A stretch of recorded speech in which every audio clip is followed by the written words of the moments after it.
প্রিয় দর্শক, আসসালামু আলাইকুম। আজকে আপনাদের সঙ্গে এমন একটি গল্প নিয়ে কথা বলবো, এমন একটি আমল নিয়ে কথা বলবো যে আমলের মাধ্যমে আমার একটি বোন দীর্ঘ 13 বছর নিঃসন্তান থাকার পর সন্তান লাভ করেছেন। আসলে আল্লাহর প্রতি পূর্ণ আস্থা ও বিশ্বাসই হচ্ছে সব কিছু। এই বোনটির গল্পটা শুনে আমার এত ভালো লেগেছে যে চোখ দিয়ে পানি চলে এসেছিল। আজকে আপনাদের সাথে সেই গল্পটাই আলোচনা করব। গল্পটা হচ্ছে, আমি একদিন ডক্টরের কাছে গিয়েছি। ডক্টরের কাছে যাওয়ার পরে আমার পাশের সিটে একজন মেয়ে বসেছিল। তো আমি ভাবলাম যে উনি হয়তো এখানে ডাক্তার দেখাতে আসছেন। তো আমি বললাম যে আপনি কি এখানে ট্রিটমেন্ট নিচ্ছেন? তখন উনি বলল যে না, আমি সিজারের সেলাই কাটাতে এসেছি। আমি বললাম যে সেলাই কাটাতে এসেছেন, এখানে সিজার করেছেন? বলল হ্যাঁ, এই ডাক্তারের কাছেই সিজার করেছি। আমি বললাম এখানে ট্রিটমেন্ট করে বেবি হয়েছে, এটা কি আপনার ফার্স্ট বেবি? উনি বলল যে হ্যাঁ, এটা আমার ফার্স্ট বেবি, কিন্তু এখানে আমি ট্রিটমেন্ট করিনি। আমি ট্রিটমেন্ট করেছি, অনেক করেছি। 9 বছর একটানা আমি ট্রিটমেন্ট করেছি।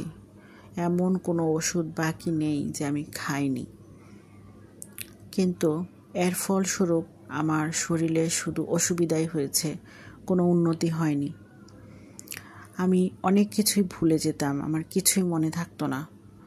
আর এত বেশি ডিপ্রেশনে চলে গিয়েছিলাম যে সারা রাত মুভি দেখতাম, চা খেতাম, বিস্কিট খেতাম, চিপস খেতাম, এইটা করতাম ওইটা করতাম, আর দিনের অর্ধেক বেলা পর্যন্ত ঘুমাতাম। লাইফটা টোটালি একটা বিশৃঙ্খল হয়ে গিয়েছিল।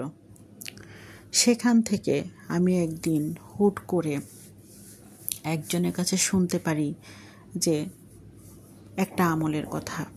এই আমলের মাধ্যমে ওনার এক পরিচিত অনেক দিন পরে গর্ভধারণ করেছে।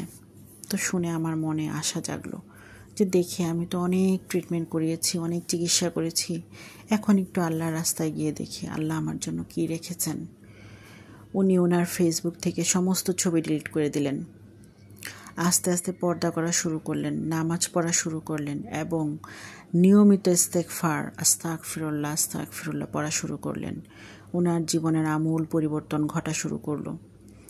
এভাবে চলে গেল 1 বছর। ওনার জীবনে অনেক পরিবর্তন এসেছে। 2 বছর গেল, 3 বছরের মাথায় উনি গর্ভধারণ করলেন। 13 বছর পরে উনি গর্ভধারণ করলেন। উনি নিজেই নাকি বিশ্বাস করতে পারছিলেন না। উনি টেস্টও করেননি। উনি ভাবছিলেন এমনিতেই মনে হয় ওনার পিরিয়ড মিস হয়েছে, বাট উনি গর্ভধারণ করেছিলেন। আলহামদুলিল্লাহ।